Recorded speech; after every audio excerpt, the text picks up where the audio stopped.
ॐ श्री परमात्मने नमः। विश्वं दर्पणदृश्यमाननगरी तुल्यं निजान्तरगतं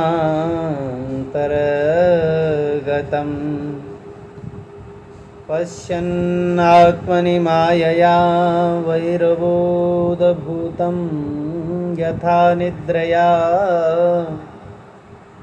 यः साक्षात् कुरुते प्रबोधसमये स्वात्मानमेवाद्वयम् तस्मै श्रीगुरुमूर्तये नमेदं श्रीदक्षिणामूर्तये।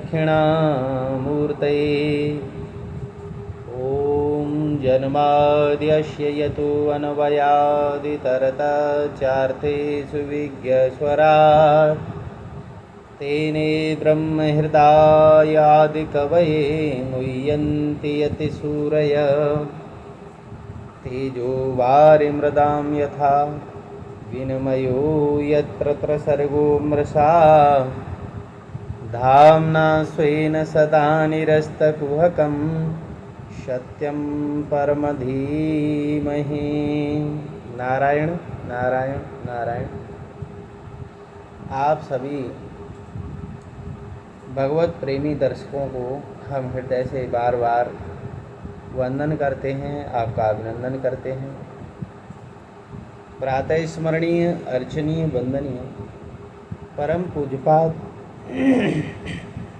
ममदेव श्री सद्गुरुदेव भगवान के उन दिव्य श्री चरण कमलों में बारंबार वंदन करते हैं, चंदन करते हैं, जिनकी चरण रज से हमारा मन रूपी दर्पण जो है वो पवित्र हो जाता है। आइए आप हमारे साथ में श्रीमद् भागवत जी की कथा श्रवण कर रहे हैं और उसी के अंतर्गत आप 10वें स्कंद की कथा, जिसमें भगवान श्री कृष्ण की मधुरादि मधुर लीलाओं का वर्णन किया है श्री सुखदेव जी भगवान ने। बोलिए श्री सुखदेव जी महाराज की जय। बोलो श्री मुरली मनोहर श्याम सुंदर पीताम्बरधारी भगवान की जय। तो आपने 10वें स्कंद का पिछले समय में 4थे अध्याय का श्रवण किया। आइए यहाँ गोकुल में भगवान का जन्म महोत्सव प्राकट उत्सव मनाया गया, तो गोकुल की कथा आपको हम श्रवण कराएंगे 5वें स्कंद में। गोकुल में तो केवल एक ही ध्वनि गूंज रही है अब प्रातःकाल होते ही कि नंद के आनंद भय जय कन्हैया लाल की। सारे वातावरण में यही स्वर घोष गूंज रहा है। और भागवत जी में ये बात स्पष्ट देखने में आई कि श्री सुखदेव जी भगवान जो हैं नंद बाबा का पक्ष लेते हैं, थोड़ा सा पक्ष करते हैं। जब कहीं कहना होगा तो वो कहेंगे यशोदा नंद सुन और पशुपांगज, यानी श्री कृष्ण तो नंद बाबा के बेटे हैं। ये बार बार श्री सुखदेव जी भगवान बताते हैं। हमारे प्राचीन महात्माओं ने इस विषय पर बहुत विचार किया। उन्होंने कहा कि असल में बात ये है कि भगवान अपने को न किसी का बाप मानते हैं, न किसी का बेटा। वो अपनी महिमा में ही स्थित हैं, जैसे हैं वैसे के ही वैसे हैं। लेकिन जो उनको दृढ़ निष्ठा के द्वारा अपना बेटा जो मानता है उसके बेटे बन जाते हैं, जो उनको अपना पिता मानता है उसके पिता बन जाते हैं, जो उनको अपना स्वामी सखा जो कुछ भी माने सो भगवान तो बन जाते हैं।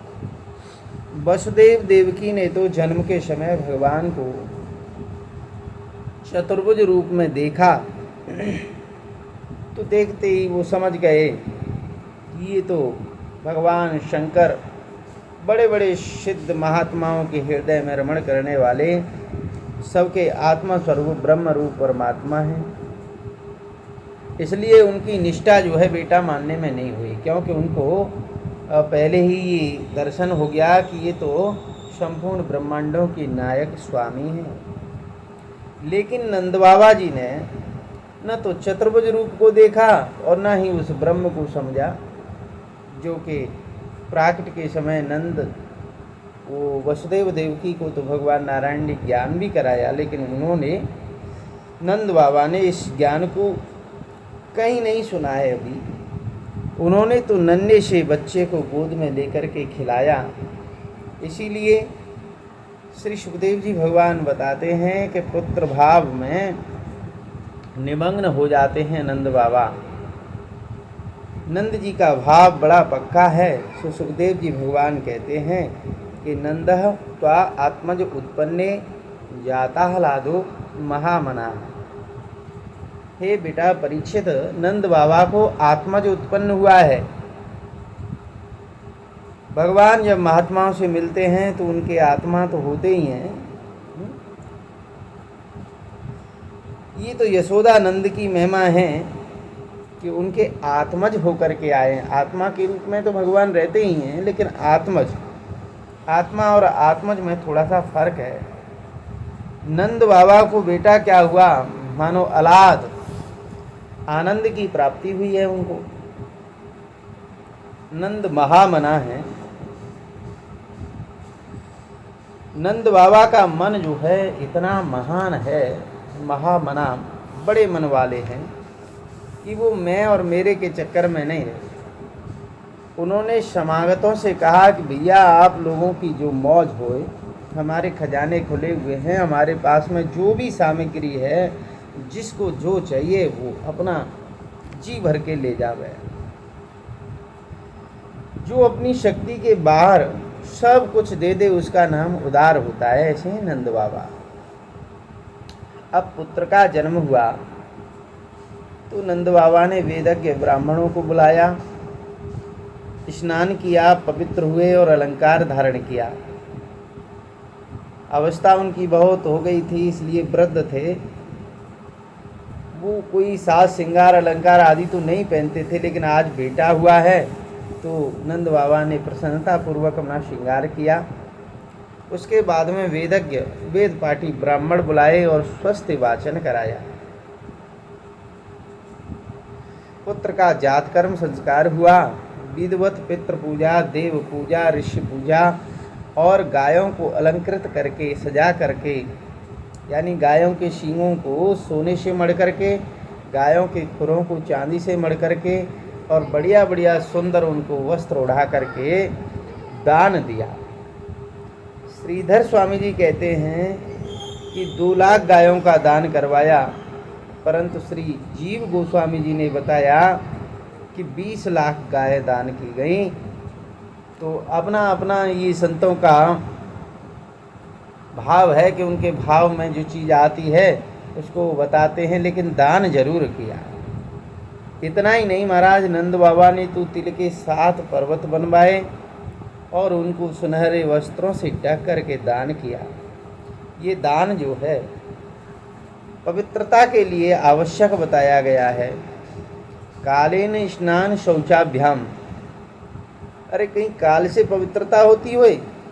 हाँ महाराज, अवश्य होती है।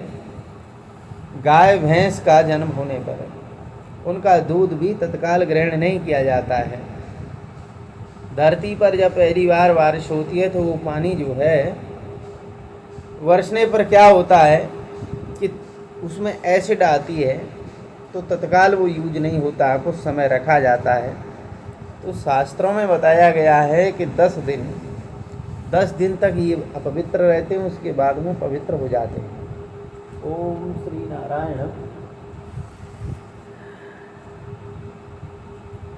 तो कई पदार्थ समय से शुद्ध हो जाते हैं, कई स्नान आदि से शुद्ध हो जाते हैं। जैसे शरीर में कुछ लग गया हो, मिट्टी कीचड़ आदि, तो आप उसको जल से धो लो, पवित्र हो जाओगे। और जो गर्भ के दोष होते हैं, जैसे पिता के वीर्य में या माता के गर्भ में कोई दोष उत्पन्न हो जाए, तो फिर संस्कार के द्वारा उसको हटाया जाता है। इंद्रियों की शुद्धि बताई, तपस्या से होती है। ब्राह्मण आदि की शुद्धि यज्ञ से होती है। धन की शुद्धि दान से होती है। मन की शुद्धि संतोष से होती है, लेकिन आत्मा की शुद्धि कैसे होती है महाराज? बोले आत्मा अशुद्ध कहाँ हुआ, आत्मा तो नित्य मुक्त बुद्ध स्वरूप है। उसको नित्य शुद्ध बुद्ध मुक्त न जानना ही अशुद्धि है ना। और जो उसको सही सही जान लेता है तो वो तो ज्यों का त्यों शुद्ध है। पैदा होकर के संस्कार अवश्य होना चाहिए। अब नंद बाबा के घर पर ब्राह्मण मंगलवाणी से बोलने लगे, सूत मागध बंदी सब गाने बजाने लगे, दुंदुभियाँ बजने लगी, सारा ब्रज जो है इत्र से सींच दिया गया। आप कभी किसी ब्रजवासी के मुख से, यानी कि जो ब्रज भाषा में ही कथा कहते हैं, उन ब्रजवासियों के मुख से आप भगवान की लीला कथा सुनो, बहुत बढ़िया सजा करके सुनाएंगे। ब्रज के एक एक दरवाजे पर झाड़ू लग गया, इत्र से सींच दिया गया, दरवाजे पर मंगल कलश सजा दिए गए। सभी घरों के आंगन अंतर्भाग चित्र ध्वजा पताकाओं से सजे हुए हैं। गाय बैल बछड़े सबको हल्दी और तेल लगा दिया गया। विचित्र विचित्र प्रकार के धातु फूल माला और सोने के हार भी उनको पहना दिए गए। नगर के लोग तो सब समय सज धज करके रहते ही हैं, कहीं भी जाना हो तो बस उठ करके चल देते हैं, जो शहरों में रहते हैं। अयोध्या में जब ये खबर फैली कि राजमहल में पुत्र हुआ है, तो जो जैसा था वैसे ही दौड़ पड़ा। परंतु ब्रज में तो कोई गोबर थाप रहा है, कोई गौशाला की शुद्धि कर रहा है, यानी उसमें साफ सफाई झाड़ू लगा रहा है, कोई जंगल में है। परंतु उनको भी जब ये समाचार मिला कि नंद बाबा के यहाँ पर पुत्र रत्न का जन्म हुआ है, तो उन्होंने जाट स्नान आदि करके और अपने जो रखे हुए थे बहुमूल्य वस्त्र और आभूषणों को निकाल लिया, जो मिट्टी के बर्तनों में रखे थे। महाराज 40-50 वर्ष पहले लोग जो हैं वस्त्र आभूषणों को मिट्टी के घड़े में रख देते थे। जब कोई अवसर होता उत्सव का, विवाह आदि का, साल 2 साल में, तब निकालते थे। उन्हीं वस्त्र आभूषणों को गोपों ने निकाला और नंद बाबा के यहाँ अनेक प्रकार की भेंट सामग्री लेकर के चल दिए। गोपियों ने भी जब सुना कि अरे यशोदा बहन के बेटा हुआ है, तो वो तो अत्यंत आनंदित हुई। अभी तक वे अपने को भूषित नहीं करती थीं, सजाती नहीं थीं, लेकिन आज गोपियों ने भी वस्त्र और आभूषणों से अपने को सजाया। और गोप जो थे, पुरुष जो थे, वो तो पहले ही पहुंच गए। उसके बाद में गोपियाँ श्रृंगार में थोड़ा विलम्ब कर रही थीं, तो देरी हो गई। गोपियों ने सुंदर सुंदर वस्त्र आभूषण काजल आदि से अपना श्रृंगार किया, और उनके मुख जो हैं हा सुनहले कमल जैसे चमक रहे हैं, बड़े सुंदर। कुमकुम लगी हुई है, ताज़ा केसर के समान शोभा बिखेर रहे हैं। चलते समय महाराज बड़ी सुंदर लग रही हैं। श्री सुखदेव जी महाराज वर्णन करते हैं सुंदरता का। तो एक महात्मा बोले, ये सुखदेव जी महाराज तो निवृत्ति परायण हैं, ये स्त्रियों की इतनी बड़ाई क्यों कर रहे हैं? महात्मा जी ने समझाया कि भाई आप गोपियों के पीछे पीछे चलो और देखो गोपियों की कहाँ पहुँच है। तुम जब गोपियों के पीछे पीछे चलोगे तो तुमको श्री कृष्ण के पास पहुँचा देंगी। इसलिए संसार की स्त्रियों के पीछे चलोगे तो तुमको गर्त में, नरक में धकेल देंगी। लेकिन जब गोपियों के साथ साथ पीछे पीछे चलोगे तो आपको मुरली मनोहर श्याम सुंदर पीताम्बरधारी के पास पहुंचा देंगी।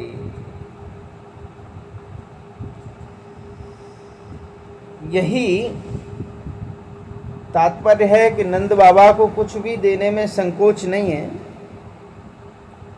उन्होंने गोपों को बहुत सारे वस्त्र दिए, अलंकार दिए, गायें दी, सूत मागध बंदी तथा अन्य विद्योपजीवी जिनके पास विद्या थी और विद्या के द्वारा वो अपना आजीविका चला रहे थे, सो नंद बाबा ने उनको मुँह मांगी, आज जो जी चाहे सो ले जाओ।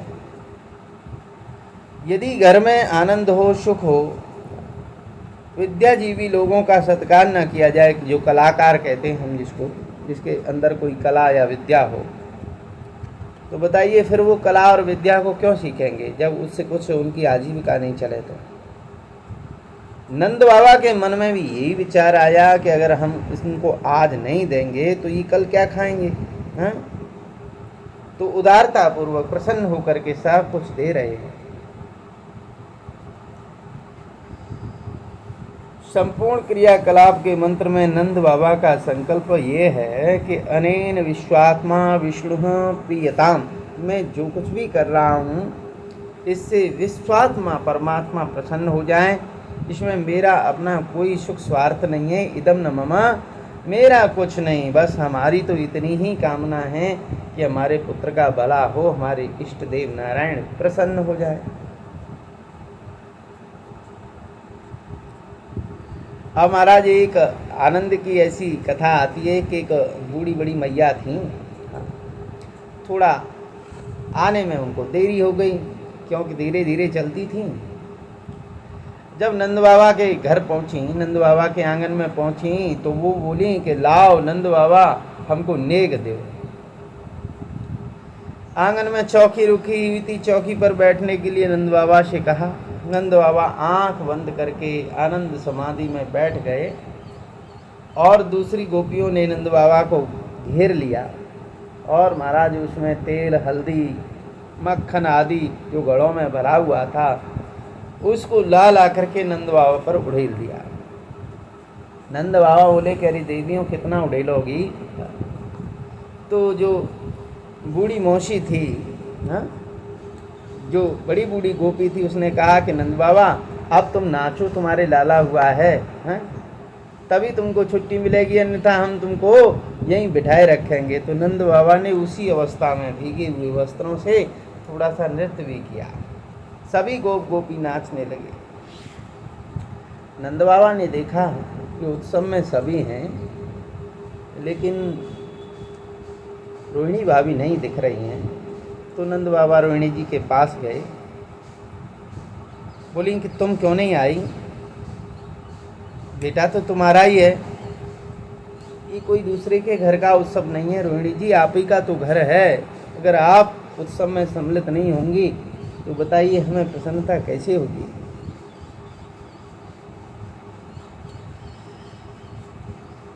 देखो नंद बाबा ने आग्रह किया तो रोहिणी माता आने के लिए तैयार हो गई। किसी ने कहा कि वो पहले क्यों नहीं आई, तो देखो हमारे भारतीय सनातन संस्कृति में पतिव्रत धर्म का पालन करने वाली पत्नी का ये धर्म होता है कि वो पति के बिना, पति की अनुपस्थिति में किसी के भी उत्सव में सम्मिलित न हो। लेकिन यहाँ नंद बाबा जी ने हाथ जोड़ करके विनती की तो रोहिणी माता भी उत्सव में सम्मिलित हो गई। भगवान श्री कृष्ण के प्राकट्य दिन से, जिस दिन से भगवान यहाँ आए गोकुल में, तो नंद बाबा के ब्रज में सारी संपत्ति, सारी समृद्धि छा गई। उनके जो खजानों वर्षों से बंद पड़े थे आज खोल दिए गए, घोषणा कर दी गई महाराज जिसको जो चाहिए सो ले जाओ। याचक बोले कि चलो भाई ले चलें, तो चांदी वाले खजाने में पहुंच गए। सो चांदी का तसला जो होता है, पात्र जो होता है, भर लिया। बाहर निकल के आए, किसी ने कहा कि अरे सोने का खजाना खुला हुआ है, चांदी क्यों ले जा रहे हो। चांदी को वहीं पटक दिया। सोना भर के चले तो किसी ने कहा कि अरे हीरे मोती का खजाना खुला हुआ है, ये सोना कहाँ ले जा रहे हो भाई। सोने को भी वहीं पटक दिया। देखो कितनी बढ़िया बात बताई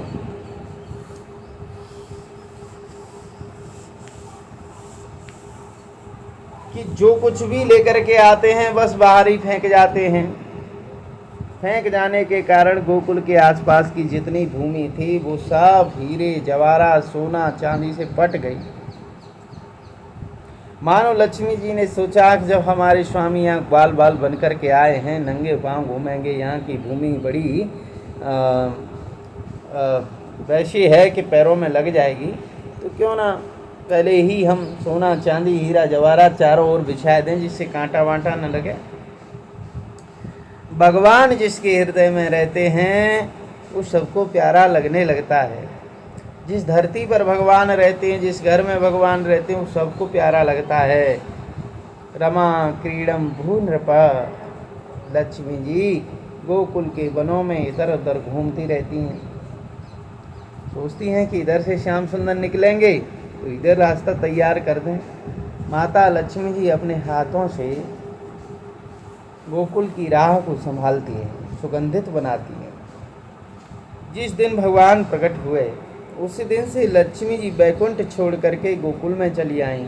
यथ ते दिकम जन्मना ब्रज श्रेयत इंद्रा शश्वदत्रे। बैकुंठ वाले भगवान बड़े दुर्लभ हैं। गोकुल वाले भगवान तो ऐसे हैं कि कभी चूहे के पीछे दौड़ते हैं, तो कभी खरगोश के पीछे दौड़ते हैं, कभी बछड़े के पीछे दौड़ते हैं, कभी किसी के पीछे। अष्टचाप के एक कवि ने वर्णन किया कि परमानंद दास को ठाकुर लायो पिल्ला घेर, तो कुत्ता के बच्चे से खेलते हैं। ऐसे सुगम भगवान और कहाँ मिलेंगे महाराज। नंद बाबा इतने आनंद मग्न हो गए, इतने आनंद मग्न हो गए कि जो अपना वार्षिक कर चुकाते थे, यानी राजा को जो टैक्स देते थे, उस टैक्स देने का भी समय निकलने को आ गया, लेकिन उन्हें ध्यान ही नहीं रहा। जैसे ब्राह्मणों को देकर के देवताओं का अनुग्रह प्राप्त करते हैं ना, उसी प्रकार राजा को टैक्स दे करके सरकार का राजा का भी अनुग्रह प्राप्त करते हैं। यही सोच करके नंद बाबा मथुरा के लिए जाने को तैयार हुए और नंद बाबा ने कुछ विश्वास पात्र गोप सेवकों को गोकुल की रक्षा में लगा दिया। कुछ लोगों को अपने साथ लेकर के वो मथुरा आए।